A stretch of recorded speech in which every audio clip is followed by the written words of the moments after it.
Prospect se nos presenta como un mod de Half-Life 2, que pretende ser una secuela de Opposing Force. Fue lanzado el 18 de febrero de 2016 en Steam y está creado por una sola persona, Richard Seabrook. La peculiaridad de este mod es que es de pago, y eso ha traído mucha polémica y consecuencias, porque lo primero que piensa un jugador al ver un mod de Half-Life que cuesta dinero es si reúne la calidad esperada para no ser gratis. La pregunta es, ¿vale la pena? Bueno, por experiencia, muy pocos alcanzan dicha calidad para merecer nuestro dinero, pero ya os puedo adelantar que Prospect es mucho mejor que Huntdown de Freeman, especialmente si lo juegas con bajas expectativas. Aún así, no esperéis nuevas armas ni enemigos, el juego durante la segunda mitad parece un simulador pasillero de matar soldados, recoger munición y repetir la misma operación 20 veces más hasta acabártelo. Te cae bastante cuanto más te acercas al final, pero siendo sinceros, el principio me ha gustado mucho y es donde más se nota que se lo ha currado. Deja una buena impresión que cae por su propio peso a la media hora siguiente de gameplay. El diseño de niveles diría que está bien pulido y sabe hacernos sentir que estamos en Nova Prospect en todo momento. Mi problema es que aparte de las casi nulas novedades que trae, no te explican exactamente qué estamos haciendo aparte de abrirnos paso continuamente. ¿Tienes idea de qué ocurre? La historia de este mod es que nos ponemos en la piel del mismísimo Adrian Shepard, que ha sido despertado del éxtasis por G-Man para ayudar a Gordon en Nova Prospect durante los eventos de Half-Life 2, que en ese momento está buscando a Ellie Vance por la prisión. Y aquí es donde tengo muchísimas preguntas. ¿Cómo le estamos ayudando exactamente? La descripción del mod nos hace ver que Freeman está siendo superado en número por la Alianza, pero en el juego actual esto no es así. Quiero decir, la prisión está siendo invadida por las hormigas león que controla a Gordon con sus ferópodos, y aparte contó con la ayuda de Alex para hackear terminales y abrirse camino. En todo caso, fueron los pobres soldados los que no tuvieron nada que hacer. ¿Por qué Freeman iba a necesitar entonces a Shepard? Estaba ya de por sí acompañado en todo momento y vemos claramente que supo apañárselas. No sé que estoy siendo algo puntilloso, pero hay cosas en la visión de Richard sobre la historia que no me cuadra. Del mismo modo que cuando G-Man le saca del éxtasis, podemos ver varios Vortigaunts a su lado. ¿No se da a entender por el episodio 1 y 2 que son enemigos? Es como si se hubiesen puesto de acuerdo para despertar a Shepard, lo que me deja aún más confuso. En cualquier caso, dejando toda esa introducción de lado y tratando el mod como un fanfiction, vamos a ver el contenido que nos ofrece y si merece la pena sus 3 horas de juego, ya que como Richard nos asegura, su duración es similar al episodio 1. Por cierto, agradezco a este hombre que pusiera subtítulos al español para enterarte de algunas conversaciones y flashbacks que vas recibiendo por el camino, pero funcionan cuando quieren y algunas líneas ni siquiera aparecen, un descuido que para mí resta calidad al producto. Tras la larga introducción, donde los Vortigaunts nos ponen un poco al día, seremos teletransportados a Nova Prospect sin armas. En las primeras áreas solo hay cadáveres de soldados y hormigas, dejándonos un cierto ambiente tenso bastante logrado. Surprise, motherfucker. Como mencioné antes, el juego tiene la costumbre de meternos flashbacks donde Shepard recuerda sus días en el campo de entrenamiento antes del incidente de Black Mesa, y me gusta en cierta manera, porque añaden esa conexión con los eventos del pasado. Pero a la vez genera un problema, y es que siento que se hacen muy repetitivas con el tiempo, haciéndose pesadas para el jugador. Al menos ya no es como en la primera versión, donde los recuerdos de Adrian eran de un color blanco que molestaba mucho a la vista, y que fue objeto de críticas en varias reviews de Steam. Los primeros puzzles con las físicas son los típicos de Half-Life 2. En uno tendremos que tirar un enchufe para desconectar la cámara de seguridad y que se retire la celda para continuar. Algo más adelante también tendremos que saltar una valla apilando varias cajas para alcanzarla. Este momento me gusta, porque aunque parezca obvio, el juego te enseña con el alizombie que se despierta lo que pasará en la siguiente sala si decides tocar los láseres, los cuales tendremos que esquivar con cuidado. Cerca de allí pillaremos la palanca y la pistola, y aquí necesito hacer una pausa, porque hay dos cosas que están mal. Primero, ¿por qué una palanca? Si el desarrollador me quiere hacer creer que soy Shepard, debería de haber añadido una llave inglesa, al fin y al cabo es su arma cuerpo a cuerpo más representativa. Y segundo, ¿por qué me da la pistola también? Normalmente en Half-Life y en cualquier videojuego, conseguir una nueva arma es símbolo de que el jugador está progresando, y de que se siente más fuerte, aparte de que las vamos encontrando poco a poco. Os explico, darme dos armas a la vez en una misma área se siente como que el desarrollador me está tirando caramelos sin tener muy claro cómo me quiere poner a prueba. Creo que habría sido perfecto ponerme una sala contigua con algunos headcrabs y zombies antes de recibir la pistola. Voy a hacer un paréntesis y enseñaros cómo un simple cambio poniendo la llave inglesa mejora a veces las cosas y te hace sentir que estás en la piel de Shepard. Los que habéis jugado Opposing Force seguro que me entenderéis. Muy buen detalle mostrando el haz en verde como color que representa a Adrian, al menos en esos detalles Richard acertó de pleno. Las siguientes zonas mantienen el tipo con su oscuridad y ambiente opresivo. También nos las veremos con varias hormigas león, headcrabs, barnacles y alizombies, mientras traemos de vuelta la corriente que nos permitirá tomar el ascensor.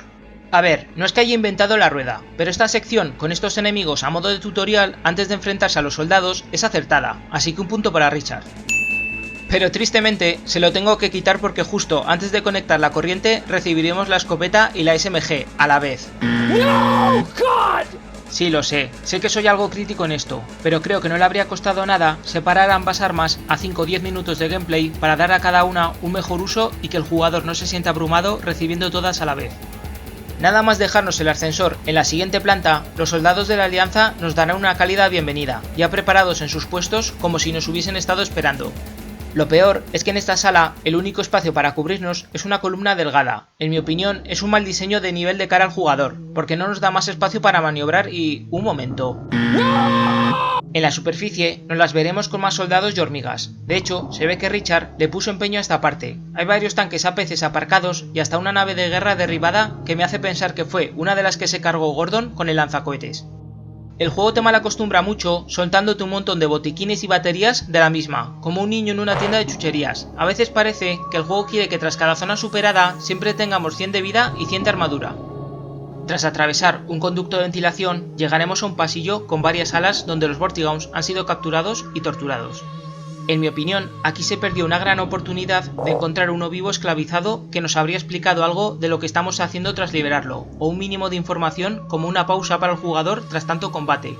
¡Galanga! Después de liarnos a tiros un rato más, tendremos otro flashback que nos ralentizará por alguna razón. La siguiente sala nos resultará familiar, ya que es la misma que usa Gordon y Alex para escapar y volver al laboratorio de Kleiner, pero ahora claramente deteriorada. Siempre es genial revisitar zonas en las que otros protagonistas ya han estado, tal y como hacen las expansiones del primer Half-Life, así que ¿por qué no? Un punto para Richard. No tendremos más opción que saltar al portal a un activo. Al estar un tanto inestable, apareceremos en diferentes localizaciones, como el Ártico, donde se supone que está ahora Mossman, y el famoso barco Borealis. También veremos el mismísimo laboratorio de Kleiner. Finalmente, el portal nos dejará en unas coordenadas desconocidas, que no son Nova Prospekt. Esto se puede deducir por el nuevo estilo de las instalaciones y por el detalle menor de que los soldados van con un nuevo traje, pero el mod no te revelará dónde estamos hasta casi por el final. Otra idea mal ejecutada es que vendrán refuerzos abriendo un hueco en la puerta. Pero adivinad qué, no hace falta esperarlos, puedes perfectamente seguir tu camino y colarte por un conducto de ventilación dejándolos ahí tirados, da tiempo de sobra, no sé, es que es ridículo. Míralos, no van casi ni por la mitad de la tarea. Esto es una locura. Me voy de aquí.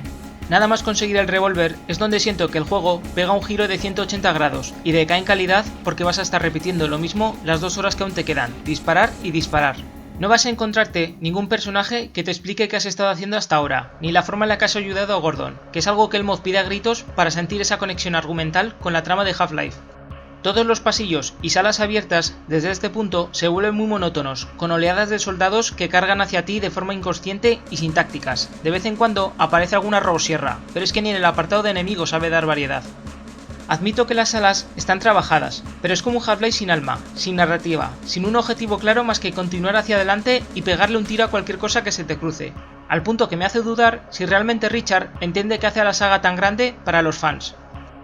Solo hubo una batalla a modo de mini jefe que me gustó, y fue la de los 5 Raptors que aparecen después de que los soldados apagan las luces y te dejan casi a oscuras. Pero incluso así, el creador cometió el enorme error de hacer que salieran todos por el mismo acceso, haciendo que el jugador no se sienta acorralado y mucho menos en peligro. Lo vais a entender mejor si os lo muestro.